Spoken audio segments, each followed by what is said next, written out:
Hello बच्चों, आप सभी का हमारे इस YouTube चैनल साइंस विथ पूजा में आपका स्वागत है। हमने यहाँ पर हमारे टेलीग्राम चैनल का भी लिंक दिया हुआ है और यहाँ पर साथ ही साथ हमने आपको स्कैनर भी दिया हुआ है, तो आप यहाँ से हमारे टेलीग्राम चैनल पर ज्वाइन कर सकते हैं। और हमारे टेलीग्राम चैनल में हम जो है PDF प्रोवाइड कराते हैं, तो आप उस PDF का लाभ उठा सकते हैं। ठीक है, चलिए आज हम देखने वाले हैं लवण के बारे में। किसके बारे में देखेंगे? आज हम पढ़ने वाले हैं लवण यानी कि सॉल्ट के। तो लवण कैसे बनता है उसको देख लेते हैं। लवण कैसे बनता है, देखिए, जब हम क्या है अम्ल की अभिक्रिया क्षार के साथ कराते हैं तब हमें लवण प्राप्त होता है। क्या प्राप्त होता है? लवण प्राप्त होता है। ठीक है, तो लवण कैसे बनता है? जब अम्ल की अभिक्रिया क्षार के साथ कराई जाती है तब लवण प्राप्त होता है, यानी कि लवण बनता है और साथ ही साथ जो है पानी बाहर निकलता है। ठीक है, तो लवण कैसे बनता है आप तो समझ गए। अब लवण कितने टाइप के होते हैं इसको देख लेते हैं। देखिए, लवण क्या होते हैं? जो लवण होते हैं ना वो 3 टाइप के होते हैं। कितने टाइप के होते हैं? 3 टाइप के होते हैं। ठीक है, चलिए देख लेते हैं कौन कौन से टाइप के होते हैं। पहला हमारा होता है अम्लीय लवण। क्या होता है? पहला हमारा अम्लीय लवण होता है। क्या होता है? अम्लीय लवण। ठीक है, जो दूसरा हमारा होता है वो हमारा होता है क्षारीय लवण। क्या होता है? क्षारीय लवण। इसी तरह से जो हमारा तीसरा होता है वो हमारा होता है उदासीन लवण। क्या होता है? उदासीन लवण। क्या है? उदासीन लवण। ठीक है, तो एक एक करके हम इन तीनों लवण के बारे में देख लेते हैं कि क्या होती है ये। देखिए, अम्लीय लवण क्या होता। चलिए, हम क्या देखने वाले थे? अम्लीय लवण के बारे में सबसे पहले देख लेते हैं कि अम्लीय लवण क्या होता है। ठीक है, क्या देखेंगे सबसे पहले हम? अम्लीय लवण। अम्लीय लवण। तो अम्लीय लवण क्या होता है? देखिए, जब प्रबल अम्ल की अभिक्रिया दुर्बल क्षार के साथ कराई जाती है। किसके साथ? जब प्रबल अम्ल की अभिक्रिया, किसकी अभिक्रिया? प्रबल अम्ल की अभिक्रिया। ये प्रबल अम्ल है हमारा, इसकी अभिक्रिया हम दुर्बल क्षार के साथ कराएंगे। किसके साथ? दुर्बल क्षार के साथ कराएंगे। तब हमें क्या प्राप्त होगा? तब हमें जो है जो लवण प्राप्त होगा वो हमारा क्या होगा? वो हमारा अम्लीय लवण होगा। क्या होगा? जो हमें लवण प्राप्त होगा यहाँ पर क्या होगा? वो हमारा जो लवण प्राप्त होगा वो क्या होगा? हमारा अम्लीय लवण होगा। क्या होगा? अम्लीय लवण होगा। ठीक है ना, क्या प्राप्त होगा हमें? देखिए, अम्लीय लवण प्राप्त होगा। तो देख लिया आपने क्या होता है अम्लीय लवण। क्या होता है? जब प्रबल अम्ल की अभिक्रिया दुर्बल क्षार के साथ कराई जाती है। किसकी अभिक्रिया? प्रबल अम्ल की अभिक्रिया दुर्बल क्षार के साथ कराई जाती है तब अम्लीय लवण प्राप्त होता है और साथ ही साथ पानी भी बनता है। क्या बनता है? और साथ ही साथ हमारा वाटर भी बनता है। ठीक है, तो अम्लीय अब प्रबल अम्ल क्या होता है? देखिए, ऐसा अम्ल, ऐसा विलयन, क्या प्रबल अम्ल क्या होता है? ऐसा विलयन जिसमें H+ आयनों की सांद्रता बहुत ज़्यादा होती है। क्या होती है? H+ आयन जो होते हैं ना उनकी सांद्रता क्या होता है? उस विलयन में बहुत ज़्यादा होती है। उसे हम क्या बोल देते हैं? उसे हम प्रबल अम्ल बोल देते हैं। दुर्बल क्षार क्या होता है? इसी तरह से देखिए, दुर्बल क्षार क्या होता है? जब किसी जलीय विलयन में हम क्षार को डालते हैं तो क्या होता है? वो आंशिक रूप से वियोजित होते हैं। वो क्या पूर्ण रूप से वियोजित नहीं होते हैं, पूर्ण रूप से घुलनशील नहीं होते हैं, वो आंशिक रूप से वियोजित होते हैं। अपने OH- आयन में आंशिक रूप से क्या है? टूटते हैं। तो इसे हम क्या बोलते हैं? दुर्बल क्षार बोल देते हैं। तो इसी तरह से प्रबल अम्ल की अभिक्रिया जब हम दुर्बल क्षार के साथ कराते हैं तब हमें क्या बनता है? जो लवण प्राप्त होता है वो क्या होता है? वो अम्लीय लवण होता है। ठीक है, तो अम्लीय लवण क्यों हुआ? क्योंकि यहाँ पर हमारा जो एसिड है क्या है? वो हमारा एसिड जो है वो स्ट्रॉन्ग एसिड है, इसलिए यहाँ पर क्या है? एसिडिटी का प्रभाव देखने को मिलेगा। एसिड साल्ट प्राप्त होगा। ठीक है ना, और साथ ही साथ हमारा पानी भी बाहर मिलेगा। इसी तरह से देखिए, जो है हमारा नेक्स्ट क्या है? क्षारीय लवण। क्या होता है? क्षारीय लवण। इसका एक एग्जाम्पल भी देख लेते हैं। प्रबल अम्ल का एग्जाम्पल में प्रबल अम्ल हमारा HCl होता है। ठीक है, क्या होता है? HCl एक हमारा स्ट्रॉन्ग एसिड है और दुर्बल क्षार में हम अमोनियम क्लोराइड को लेते हैं NH4Cl। जब हम इसकी अभिक्रिया कराएंगे तो क्या बनेगा? ठीक है, उसको देख लेते हैं। जब हम इसकी अभिक्रिया कराएंगे तब हमें क्या प्राप्त होगा? ये क्या है? हमारा अमोनियम हाइड्रोक्साइड है। क्या है? ये हमारा अमोनियम हाइड्रोक्साइड है। तब जब ये हम क्या है? जब हम हाइड्रोक्लोरिक अम्ल की अभिक्रिया अमोनियम हाइड्रोक्साइड के साथ कराएंगे तो हमें क्या प्राप्त होगा? तब हमें अमोनियम क्लोराइड प्राप्त होगा। क्या होगा? अमोनियम क्लोराइड प्राप्त होगा, NH4Cl प्राप्त होगा। ठीक है, और साथ ही साथ क्या बनेगा? और साथ ही साथ पानी भी बाहर निकलेगा। ठीक है, क्या निकलेगा? पानी।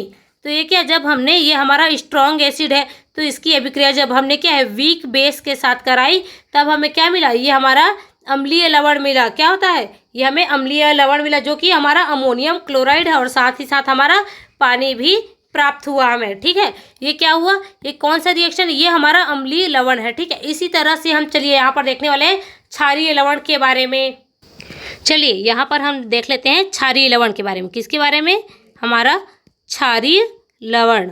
तो क्षारीय लवण कैसे बनता है, क्या होता है इसमें, जब ऐसी अभिक्रिया जिसमें हमारा जो क्षार होता है वो क्या होगा, वो प्रबल क्षार। क्या है, हम प्रबल क्षार की जब अभिक्रिया, क्या है, प्रबल क्षार की अभिक्रिया किसके साथ कराएंगे, हम दुर्बल अम्ल के साथ कराएंगे। किसके साथ कराएंगे, दुर्बल अम्ल के साथ कराएंगे। तब हमें क्या प्राप्त होगा, तब हमें जो प्राप्त होगा, वो जो लवण प्राप्त होगा वो क्या होगा, वो हमारा क्षारीय लवण होगा। कैसा लवण होगा, क्षारीय लवण, और साथ ही साथ हमें जल भी प्राप्त होगा। ठीक है, तो क्षारीय लवण क्या होता है, जब हम प्रबल क्षार की अभिक्रिया दुर्बल अम्ल के साथ कराते हैं तब जो लवण प्राप्त होता है वह क्षारीय लवण होता है और साथ ही साथ हमें जल भी प्राप्त होता है। ठीक है, चलिए इसके एग्जाम्पल देख लेते हैं। ठीक है, हमारा जो है स्ट्रॉन्ग जो बेस होता है, क्या है, स्ट्रॉन्ग बेस। तो स्ट्रॉन्ग बेस हमारा क्या होता है, हम सोडियम हाइड्रोक्साइड। क्या है, जो सोडियम NaOH, ये जो है सोडियम हाइड्रोक्साइड है, ये क्या है हमारा, ये हमारा प्रबल क्षार है। और दुर्बल अम्ल क्या होता है, दुर्बल अम्ल हमारा जो है वो हमारा एसिटिक एसिड होते हैं। ठीक है, ये CH3COOH, ये क्या है, ये हमारा एसिटिक एसिड है। जब हमने जो है सोडियम हाइड्रोक्साइड की अभिक्रिया एसिटिक अम्ल के साथ कराएंगे तब हमें क्या प्राप्त होगा, तब हमें जो है सोडियम एसीटेट प्राप्त होगा। क्या प्राप्त होगा, सोडियम एसीटेट CH3COONA, और साथ साथ हमें जल भी प्राप्त होगा। तो ये क्या है, ये हमारा जो प्राप्त हुआ प्रोडक्ट वो क्या है, ये हमारा क्षारीय लवण है। कैसा लवण है, क्षारीय लवण है, और इसका नाम क्या है, सोडियम एसीटेट। क्या है, ये हमारा सोडियम एसीटेट है। ठीक है, ये क्या है, हमारा सोडियम एसीटेट है, और ये क्या है, एसिटिक अम्ल है, और ये हमारा सोडियम हाइड्रोक्साइड है। तो ये सोडियम हाइड्रोक्साइड क्या है, एक प्रबल क्षार है।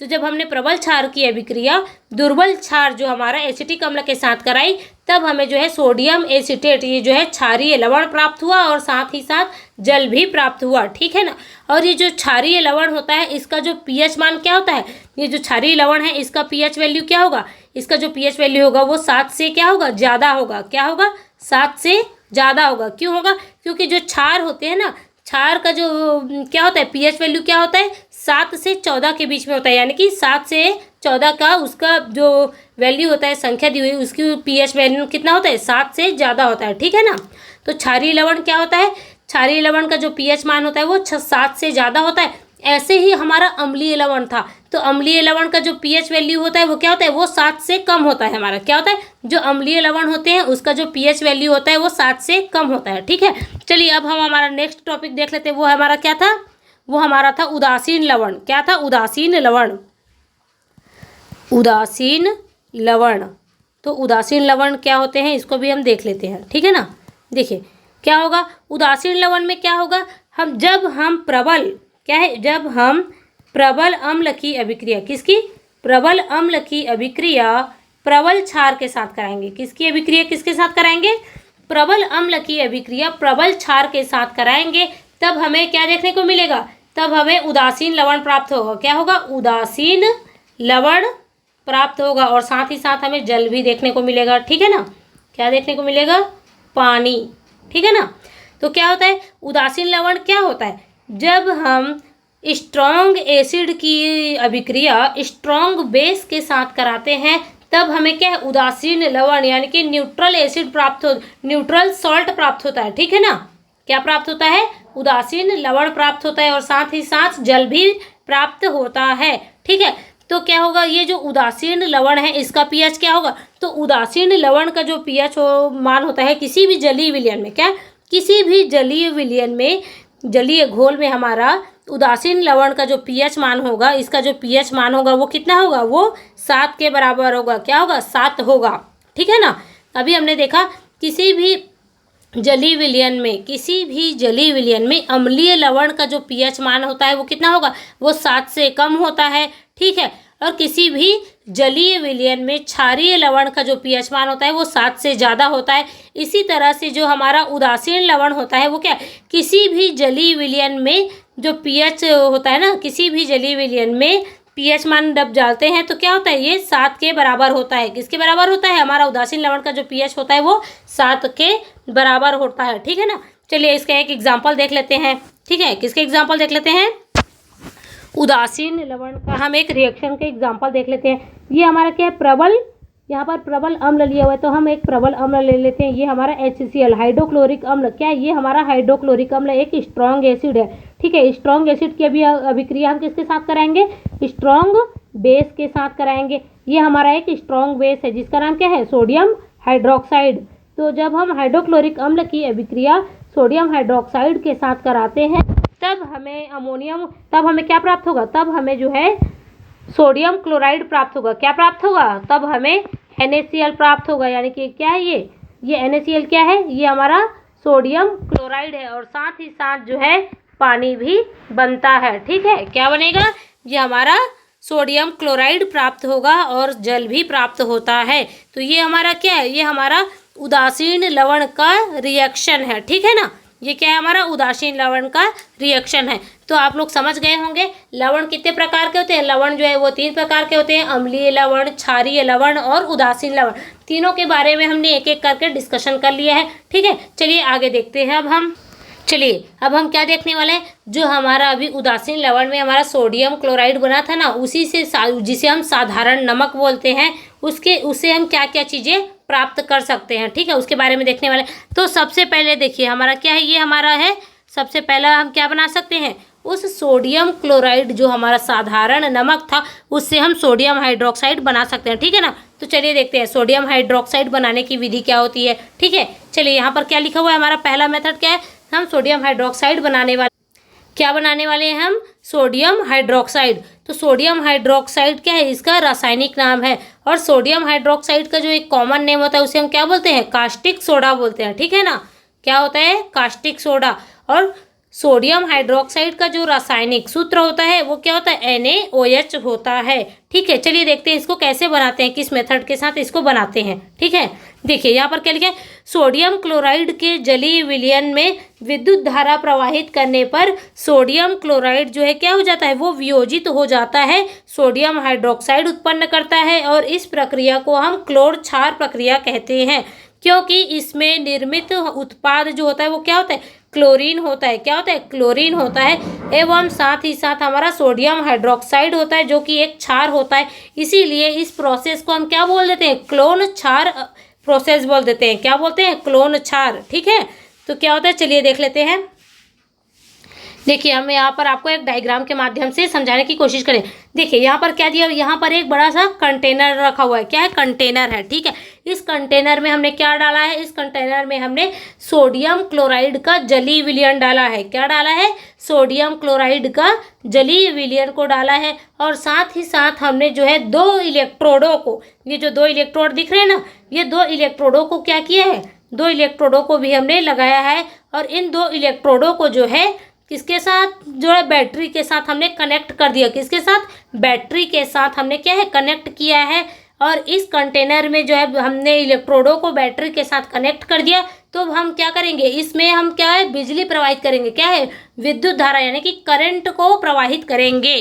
ठीक है, जब हम इस विलयन में हमारा कौन सा, इसमें क्या है, हमारा NaCl है। ठीक है ना, NaCl है और जल है, क्योंकि NaCl का जलीय विलयन था ना, तो NaCl है और साथ ही साथ हमारा जल है। जब हम इसमें क्या है, इलेक्ट्रिसिटी पास करेंगे, बिजली पास करेंगे, तो क्या होगा, ये हमारा जो NaCl आयन है वो क्या होगा, वियोजित हो जाएगा, यानी कि टूट जाएगा। ठीक है, क्या हो जाएगा, वियोजित हो जाएगा, ब्रेकडाउन हो जाएगा। और क्या बनेगा, Na+ आयन बनाएगा और Cl- आयन बनाएगा।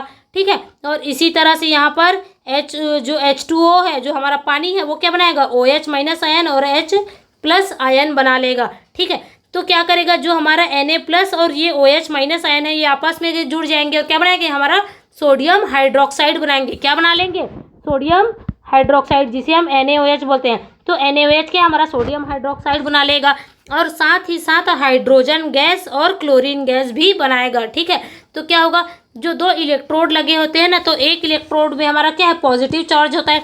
तो जो पॉजिटिव चार्ज वाला इलेक्ट्रोड होता है उसे हम क्या बोलते हैं, उसे हम एनोड बोल देते हैं।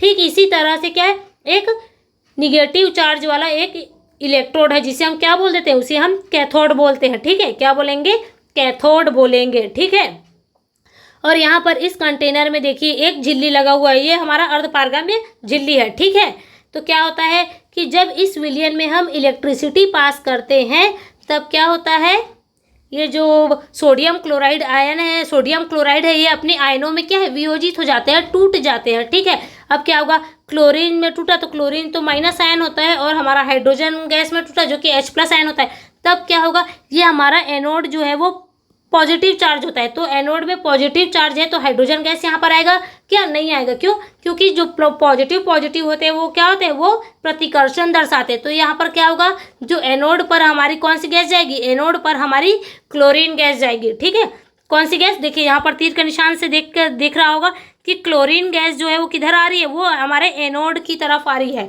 किधर आ रही है, एनोड की तरफ। इसी तरह से हमारा जो है Na+ आयन है और H+ आयन है, ये जो हाइड्रोजन आयन है वो किधर की तरफ जा रहा है, वो हमारा कैथोड की तरफ जा रहा है। ठीक है, अब इस कंटेनर में जो भी चीज़ें प्राप्त हुआ, जो बना, वो क्या होगा, अब इधर से देखिए यहाँ से क्या निकल रहा है, यहाँ से हमारा जो सोडियम हाइड्रोक्साइड बना है, क्या बना है, सोडियम हाइड्रोक्साइड बना है, वो हमारा यहाँ से प्राप्त हो जाएगा। यहाँ से हम क्या है, उसको एकत्रित कर लेंगे। ठीक है, और इसी तरह से देखिए यहाँ पर भी कंटेनर का एक क्या लगा हुआ है, यहाँ से होल है, तो यहाँ पर भी एक छेद है। ठीक है, तो यहाँ से क्या होगा, यहाँ से जो है हमारा कैथोड से क्या है, हाइड्रोजन गैस बाहर जाएगा। ठीक है, यहाँ से क्या हो रहा है, यहाँ से हमारा हाइड्रोजन गैस बाहर निकल रहा है, और इस वाले से हमारा क्लोरीन गैस बाहर निकल रहा है। ठीक है, और ये जो क्लोरीन गैस जो है कहाँ पर प्राप्त होता है, तो जो क्लोरीन गैस है वो हमें कहाँ पर देखने को मिलता है, वो हमें एनोड में देखने को मिलता है। क्लोरीन गैस कहाँ पर मिलेगा हमें, क्लोरीन गैस जो हमें एनोड पर प्राप्त होगा, और जो हाइड्रोजन गैस है वो कहाँ पर प्राप्त होगा, हमें कैथोड में प्राप्त होगा। ठीक है, तो देखिए यहाँ पर क्लोरीन, यहाँ पर देखिए रिएक्शन दिखाया हुआ है, क्या होगा, जब हमने अमोनियम को जब हमने क्या है, सोडियम क्लोराइड में क्या है, सोडियम क्लोराइड का जलीय विलयन इस कंटेनर में डाला, उसके बाद जब हमने इलेक्ट्रिसिटी, जो बिजली पास की, इसमें विद्युत धारा प्रवाहित की, तो क्या ये हमारा जो सोडियम क्लोराइड आयन है वो क्या होता है, सोडियम क्लोराइड जो अपने आयनों में वियोजित हो जाता है और सोडियम हाइड्रोक्साइड बनाता है, और साथ ही साथ हमारा क्लोरीन गैस और हाइड्रोजन गैस भी बनाता है। ठीक है, तो क्या होता है, ये हाइड्रोजन गैस का क्या उपयोग होता है, हाइड्रोजन गैस का यूज़ हम ईंधन मार्गरीन के रूप में करते हैं, और साथ ही साथ हम क्या है, खाद्य के लिए अमोनिया के रूप में भी इसका यूज़ कर लेते हैं। इसी तरह से देखिए यहाँ पर क्या है, क्लोरीन गैस है, जो क्लोरीन गैस निकल रहा है उसका उपयोग किस लिए करते हैं, तो क्लोरीन गैस का जो उपयोग है हम जल की स्वच्छता के लिए करते हैं। क्या होगा, जो गंदे जल होते हैं ना, पानी, उसको हम क्या है, साफ करने के लिए किसका उपयोग करते हैं, क्लोरीन का उपयोग करते हैं। ठीक है, और साथ ही साथ हम PVC पॉलीविनाइल क्लोराइड में इसका उपयोग करते हैं क्लोरीन गैस का, और क्लोरोफ्लोरोकार्बन में भी क्या होता है, क्लोरीन गैस का उपयोग किया जाता है। ठीक है, चलिए इसी तरह से हमारा सोडियम हाइड्रोक्साइड हो गया। जो सोडियम हाइड्रोक्साइड है इसका उपयोग किस लिए करते हैं, तो सोडियम हाइड्रोक्साइड का उपयोग हम धातुओं से ग्रीस को हटाने के लिए करते हैं। क्या है, जो धातु होते हैं, धातुओं लिखा है, ये थोड़ा गड़बड़ हो गया है यहाँ पर, क्या है, धातुओं से जो ग्रीस है उसको हटाने के लिए किसका प्रयोग किया जाता है, सोडियम हाइड्रोक्साइड का। और साथ ही साथ सोडियम हाइड्रोक्साइड से क्या है, साबुन भी बनाया जाता है, और कागज बनाने के लिए भी हम इसका उपयोग करते हैं। ठीक है, किस का उपयोग करते हैं, सोडियम हाइड्रोक्साइड का उपयोग हम साबुन बनाने के लिए करते हैं, कागज बनाने के लिए करते हैं, और साथ ही साथ जो है धातुओं में लगी हुई ग्रीस है उसको हटाने के लिए भी हम सोडियम हाइड्रोक्साइड का उपयोग करते हैं। ठीक है, चलिए हम दूसरे मेथड की तरफ चलते हैं, देखते हैं दूसरा क्या है हमारा। दूसरा पॉइंट है हमारा विरंजक चूर्ण। क्या है, विरंजक चूर्ण, ये यहाँ पर भी थोड़ा गड़बड़ हो गया, इसको हम क्या है, ये हमारा विरंजक चूर्ण है। क्या है, विरंजक चूर्ण। तो चलिए देखते हैं विरंजक चूर्ण को हम कैसे बनाते हैं। ठीक है, प्रयोगशाला में हम विरंजक चूर्ण को कैसे बनाएंगे उसको देख लेते हैं। सबसे पहले क्या होता है, विरंजक चूर्ण का जो रासायनिक नाम होता है वो क्या होता है, विरंजक चूर्ण का जो रासायनिक नाम होता है वो हमारा है कैल्शियम ऑक्सीक्लोराइड होता है। क्या होता है, कैल्शियम ऑक्सीक्लोराइड होता है। क्या होता है, कैल्शियम ऑक्सीक्लोराइड होता है। ठीक है, और इसका जो रासायनिक सूत्र होता है किसका, विरंजक चूर्ण का जो रासायनिक सूत्र होता है वो क्या होता है, CaOCl2। क्या होता है, CaOCl2 इसका रासायनिक सूत्र है। अब विरंजक चूर्ण को कैसे बनाते हैं, इसके बनाने का विधि क्या है, इसका मेथड क्या है, उसको देख लेते हैं। चलिए देखते हैं क्या बोल रहा है कि जो शुष्क बुझे हुए चूने हैं, शुष्क बुझा हुआ चूना क्या होता है, कैल्शियम हाइड्रोक्साइड को हम बुझा हुआ चूना बोलते हैं। किसको, कैल्शियम हाइड्रोक्साइड को क्या बोलते हैं, हम बुझा हुआ चूना बोलते हैं। ठीक है, तो इस शुष्क बुझे हुए चीनों यानी कि कैल्शियम हाइड्रोक्साइड पर जब क्लोरीन गैस प्रवाहित किया जाता है, क्या प्रवाहित की जाती है, क्लोरीन गैस की जो है प्रवाहित की जाती है, तब उनके बीच में जो अभिक्रिया होती है उसके फलस्वरूप हमें क्या है, विरंजक चूर्ण प्राप्त होता है। क्या होता है, विरंजक चूर्ण प्राप्त होता है। ठीक है, क्या बोला गया है, जो कैल्शियम हाइड्रोक्साइड होता है, तो कैल्शियम हाइड्रोक्साइड के विलयन में हमने क्या किया, क्लोरीन गैस को प्रवाहित कर दिया। क्या किया, क्लोरीन गैस को प्रवाहित किया। तो जब हमने क्लोरीन गैस को कैल्शियम हाइड्रोक्साइड में प्रवाहित किया तब इनके बीच में अभिक्रिया हुई और साथ ही साथ हमें क्या देखने को मिला, तब हमें जो है विरंजक चूर्ण प्राप्त हुआ और साथ ही साथ हमें पानी भी प्राप्त हुआ। क्या प्राप्त हुआ, कैल्शियम ऑक्सीक्लोराइड, जिसे हम क्या बोलते हैं, ब्लीचिंग पाउडर बोलते हैं, यानी कि विरंजक चूर्ण प्राप्त हुआ और हमें वाटर भी प्राप्त हुआ। ठीक है, तो क्या यहाँ पर क्या लिखा है, देखिए, जब कैल्शियम हाइड्रोक्साइड में क्लोरीन गैस प्रवाहित की जाती है तब कैल्शियम ऑक्सीक्लोराइड बनता है, जिसे हम विरंजक चूर्ण कहते हैं, और साथ ही साथ जो है पानी भी बनता है। ठीक है, ये चीज़ें हमने आपको बता दी है। देखिए यहाँ पर आपका समीकरण भी लिखा हुआ है। ये क्या है हमारा, ये हमारा कैल्शियम हाइड्रोक्साइड है। कैल्शियम हाइड्रोक्साइड में हमने क्लोरीन गैस प्रवाहित की, तब क्या बना हमारा क्या बना, कैल्शियम ऑक्सीक्लोराइड, जिसे हम विरंजक चूर्ण या ब्लीचिंग पाउडर बोलते हैं, और साथ में हमारा पानी भी बना। ठीक है ना, तो ये रिएक्शन आपको देखने को मिलेगा। ठीक है, चलिए इस विरंजक चूर्ण का क्या उपयोग है इसको भी देख लेते हैं। देखिए विरंजक चूर्ण का क्या है उपयोग, क्या है विरंजक चूर्ण का उपयोग। इस विरंजक चूर्ण का उपयोग कहाँ कहाँ पर होता है उसको देख लेते हैं। देखिए, वस्त्र उद्योग में सूती एवं लिनन के लिए विरंजन के रूप में हम इसका उपयोग कर लेते हैं। यानी क्या है, जो कपड़ा का उद्योग है ना, जो वस्त्र उद्योग होता है, वहाँ पर क्या है, बहुत सारे कलर होता है ना।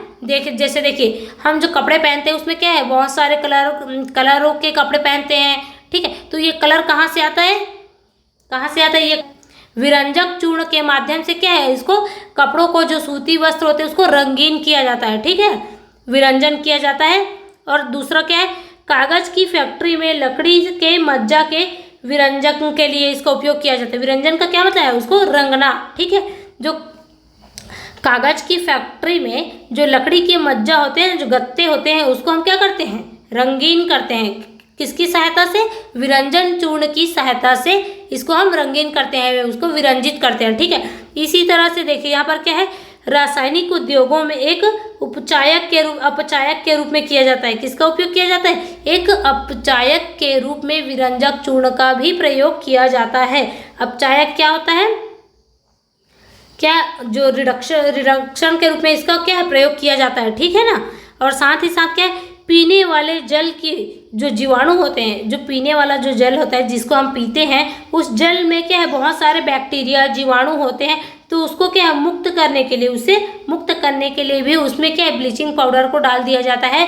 ब्लीचिंग पाउडर से क्या है, जो ब्लीचिंग पाउडर होता है उससे क्या होता है, उस जल में जो भी जीवाणु बैक्टीरिया होते हैं वो क्या हो जाते हैं, मर जाते हैं। ठीक है, तो इन सभी चीज़ों के लिए क्या है, विरंजक चूर्ण का उपयोग किया जाता है। ठीक है, वस्त्र उद्योग में इसका उपयोग किया जाता है, कागज की फैक्ट्री में इसका उपयोग किया जाता है, और रासायनिक उद्योगों में एक अपचायक के रूप में क्या है, विरंजक चूर्ण का उपयोग किया जाता है। और साथ ही साथ पीने वाले पानी के जो जल होते हैं उसको जीवाणु रहित करने के लिए भी क्या किया जाता है, विरंजक चूर्ण का उपयोग किया जाता है। ठीक है, यहाँ पर क्या है, हमारा नेक्स्ट पॉइंट है हमारा बेकिंग सोडा। बेकिंग सोडा बनाने का मेथड देखते हैं। देखिए बेकिंग सोडा क्या, रासायनिक नाम क्या होता है, सोडियम हाइड्रोजन कार्बोनेट होता है। ठीक है, और उसका जो रासायनिक सूत्र होता है वो क्या होता है, NaHCO3 होता है। ठीक है, अब बेकिंग सोडा है, जो बेकिंग सोडा का बनाने की जो मेथड है उसको देख लेते हैं कैसे बनता है।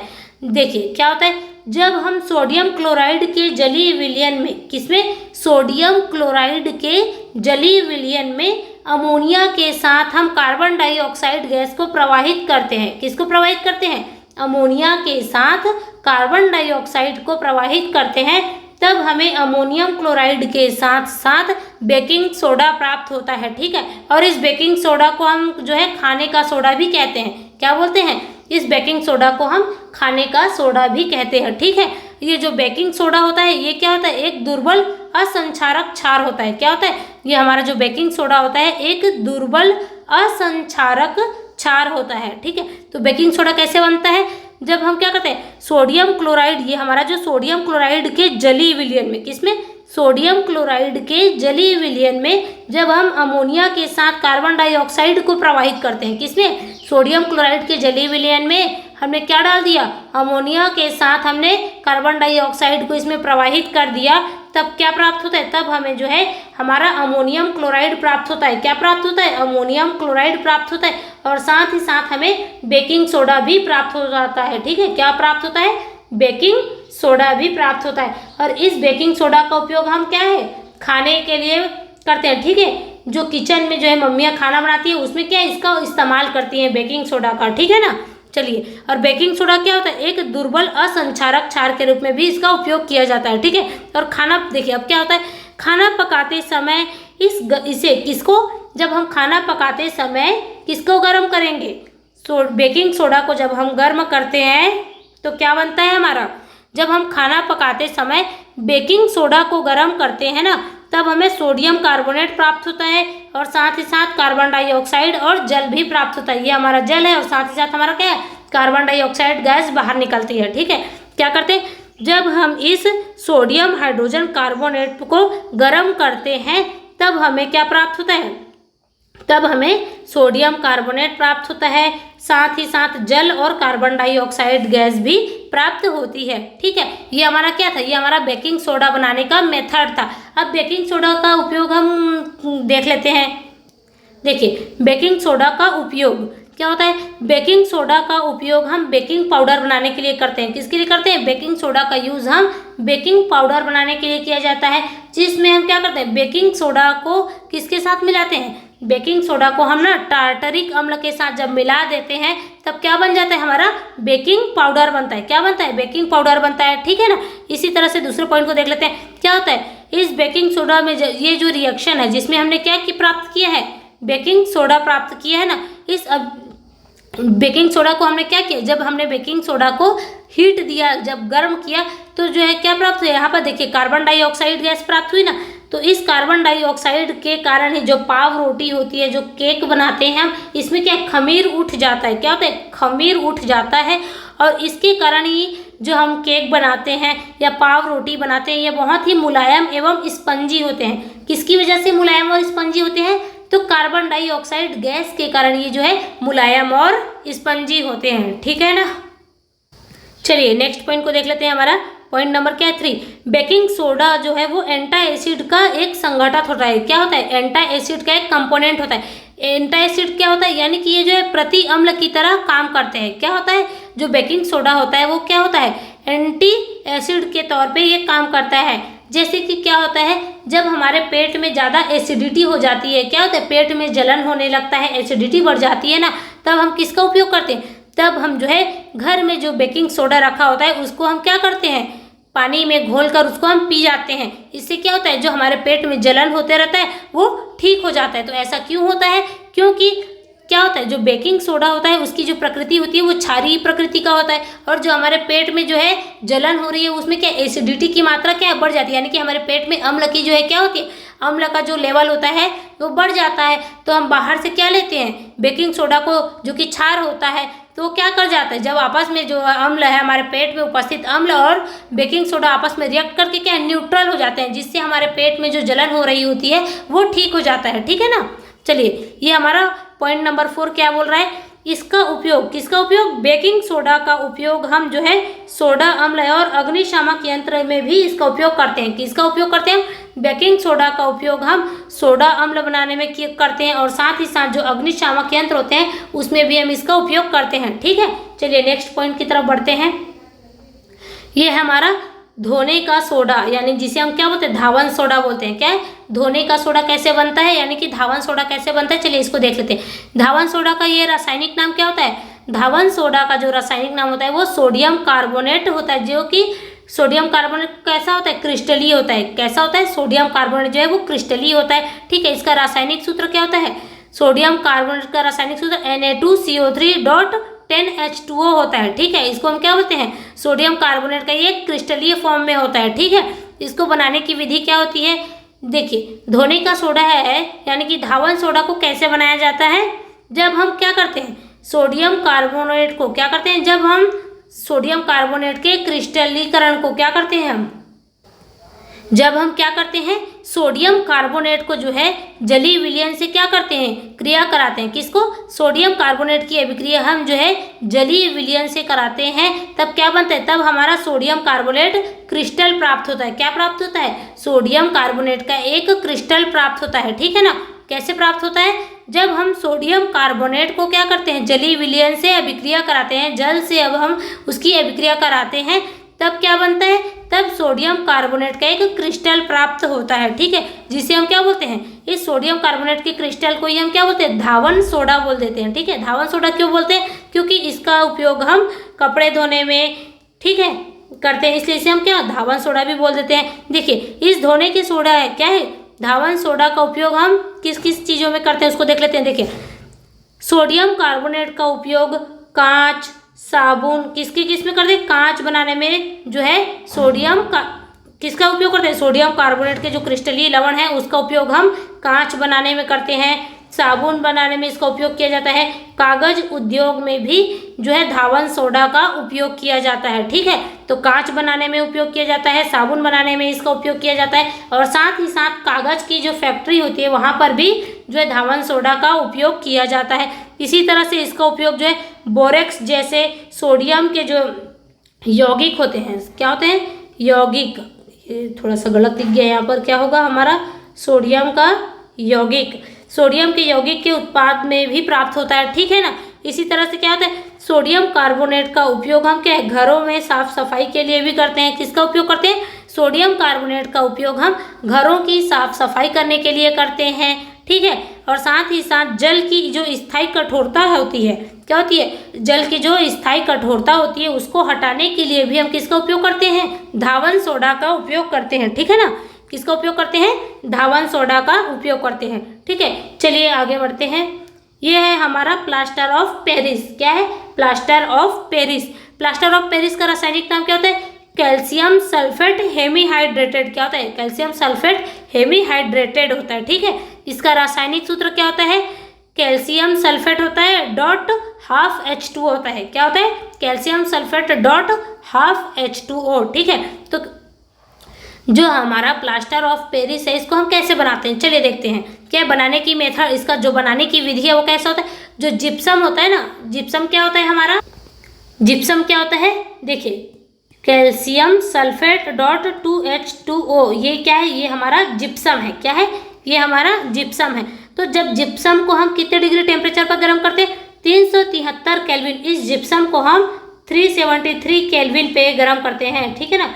373 केल्विन का टेम्परेचर देकर हम जब इसको गर्म करते हैं तो क्या होता है, जल के ये क्या है, जल के जो अणु है उसका क्या करते हैं, यहाँ पर अणु लिख दिया है, तो जल के अणु का क्या है, जल के अणु का क्या है, त्याग कर देता है और क्या बनाता है, कैल्शियम सल्फेट हेमीहाइड्रेटेड बनाता है। कैल्शियम सल्फेट हेमीहाइड्रेटेड ये उसका फॉर्मूला होता है, ठीक है। क्या बना लेता है, कैल्शियम सल्फेट हेमीहाइड्रेट बना लेता है, ठीक है, जिसे ही हम क्या बोलते हैं, प्लास्टर ऑफ पेरिस यानी कि POP बोल देते हैं, ठीक है। अब इसी प्लास्टर ऑफ पेरिस का क्या है, सफ़ेद चूर्ण होता है, क्या होता है, प्लास्टर ऑफ पेरिस क्या है, एक सफ़ेद चूर्ण होता है जो जल में मिलाने पर यह पुनः जिप्सम बनकर के कठोर पदार्थ प्राप्त कर लेता है। क्या होता है, सबसे पहले हमने क्या किया, हमने जो है ये जिप्सम है हमारा, ये क्या है, हमारा जिप्सम है, कैल्शियम सल्फेट डॉट 2H2O, ये हमारा क्या है, जिप्सम था। जब इस जिप्सम को हमने क्या किया, 373 केल्विन टेम्परेचर को जो दिया,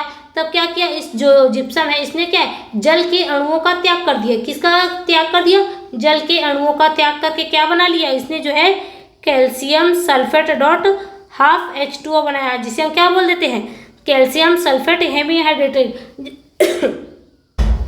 सॉरी, ठीक है। क्या बना लेते हैं हम, कैल्शियम सल्फेट हेमीहाइड्रेटेड बना लेते हैं, ठीक है, जिसे हम क्या बोलते हैं, जिप्सम बोलते हैं, यानी कि इसी को हम POP बोल देते हैं। क्या बोल देते हैं, प्लास्टर ऑफ पेरिस, यानी क्या बोलते हैं हम, प्लास्टर ऑफ पेरिस बोलते हैं। तो ये जो प्लास्टर ऑफ पेरिस बना है इसको हम क्या करेंगे, इस प्लास्टर ऑफ पेरिस को जो कौन से रंग का होता है, ये एक सफ़ेद चूर्ण होता है। क्या ये जो प्लास्टर ऑफ पेरिस बना है वो एक क्या है, सफ़ेद चूर्ण होता है। ठीक है, इस सफ़ेद चूर्ण को अगर हम पुनः क्या है जल में मिला देंगे, जल में घोल देंगे, तो क्या बन जाएगा, पुनः ये जिप्सम बनकर एक कठोर या ठोस पदार्थ बन जाएगा। क्या बनेगा, जिप्सम बन जाएगा, जो कि एक कठोर और ठोस पदार्थ होता है। ठीक है ना। देखिए यहाँ पर इसका रिएक्शन लिखा हुआ है, ये हमारा क्या है, प्लास्टर ऑफ पेरिस है। क्या है, calcium sulphate dot half H2O। जब इसकी अभिक्रिया हमने जल के साथ कराई, किसके साथ कराई थी, हमने पानी के साथ। यहाँ पर देखिए पानी के साथ हमने इसकी अभिक्रिया कराई थी। ठीक है ना। जब हमने इसकी अभिक्रिया पानी के साथ कराई तो क्या बन गया, तब ये जो है जिप्सम बन गया। क्या बना, वापिस जिप्सम बन गया। ठीक है ना। और जिप्सम को हमने 373 केल्विन का टेम्परेचर दिया था, तब ये क्या बना था, तब ये हमारा POP प्लास्टर ऑफ पेरिस बना था। चलिए प्लास्टर ऑफ पेरिस का उपयोग देख लेते हैं क्या क्या है। यहाँ पर क्या लिखे, देखिए प्लास्टर ऑफ पेरिस, ये है ऑफ लिखा था यहाँ पर, ये हमारा प्लास्टर ऑफ पेरिस का उपयोग डॉक्टर जो है क्या होता है, टूटी हुई हड्डियों को सही जगह पर स्थिर रखने के लिए करते हैं। क्या करते हैं, देखिए जब हमारे शरीर का कोई भी अंग जो हड्डी वगैरह टूट जाता है तो हम किसके पास जाते हैं, डॉक्टर के पास जाते हैं। तो वो क्या करते हैं, हड्डी को जोड़ने के लिए क्या कर देते हैं, हमें जो है एक प्लास्टर लगाकर दे देते हैं। ठीक है, क्या लगाते हैं हमारे शरीर पे, अगर हमारा हाथ टूट जाता है तो क्या करते हैं, उस हाथ में हमें प्लास्टर बांध कर दे देते हैं। ठीक है, तो वो जो प्लास्टर बांधते हैं वो किसका बना होता है, वो हमारा प्लास्टर ऑफ पेरिस का बना होता है, POP का बना होता है। ठीक है ना। इसका उपयोग हम क्या करते हैं, जो डॉक्टर होते हैं वो टूटी हुई हड्डियों को जोड़ने के लिए उसका उपयोग करते हैं, किसका, प्लास्टर ऑफ पेरिस का। ठीक है, इसी तरह से क्या है, इसका उपयोग जो है खिलौने बनाने में, सजावट के जो सामान है उसको बनाने में उपयोग किया जाता है। क्या किया जाता है, जो प्लास्टर ऑफ पेरिस है इसका उपयोग क्या है, बच्चों के खिलौने बनाने के लिए इसका उपयोग किया जाता है, और घरों में जो साज सजावट है, इसका जो सामग्री है उसको बनाने के लिए प्लास्टर ऑफ पेरिस का उपयोग किया जाता है। ठीक है ना। और इसके साथ साथ ही क्या है, क्या बोलते हैं, देखिए क्या होता है, जो सतह होती है हमारा सरफेस, ये साथ लिखा हुआ यहाँ पर क्या है, हमारा जो सतह होता है, जो सरफेस होता है उसको चिकना बनाने के लिए किया जाता है। किसका उपयोग किया जाता है, जैसे दीवारें होती हैं, क्या है, दीवारों में जो घरों में पुट्टियाँ लगाई जाती है तो किसका होता है, प्लास्टर ऑफ पेरिस का ही होता है। ठीक है, इसी तरह से ये जो है दीवारों को चिकना बनाने के लिए, सतह को चिकना बनाने के लिए प्लास्टर ऑफ पेरिस का उपयोग किया जाता है। ठीक है, ये जो है प्लास्टर ऑफ पेरिस जो है बहुत ही इम्पॉर्टेंट है। ठीक है, ये हमेशा एग्जाम में पूछा जाता है, इसके बनाने की मेथड के बारे में पूछा जाता है, तो आप इसको अच्छे से ध्यान से पढ़ के जाइएगा। आई होप आपको जो है ये चीज़ें समझ में आई होंगी। एक बार अगर आपको समझ में नहीं है तो दोबारा इस वीडियो को आप देख सकते हैं, तो आपको अच्छे से चीज़ें क्लियर हो जाएंगी। ठीक है, चलिए आज हमारा ये लास्ट टॉपिक था, और ये क्या है, जो अम्ल क्षार एवं लवण जो चैप्टर है ये हमारा क्या है, आज यहीं पर समाप्त होता है। ठीक है, क्या होता है, ये हमारा जो अम्ल क्षार और लवण का जो चैप्टर है आज हमने यहीं पर उसको समाप्त कर दिया है। ठीक है, अब इस चैप्टर में अगर आपको कोई भी डाउट हो तो आप कमेंट बॉक्स में कमेंट कर सकते हैं, हम आपके कमेंट का जो है जवाब देंगे, आपके जो भी क्वेश्चंस होंगे उसका हम क्या है जवाब देंगे आपके कमेंट बॉक्स में। ठीक है, आपको कहीं भी कोई भी डाउट होता है तो आप बेझिझक हमसे पूछ सकते हैं। और साथ ही साथ अगर आपको ये जो क्लासेस है वो अच्छी लगे तो आप इसको जो है, ये जो वीडियो है इसको लाइक करिएगा, अपने दोस्तों के साथ शेयर करिए, और साथ ही साथ हमारे चैनल को सब्सक्राइब कर लीजिएगा। And thank you for watching.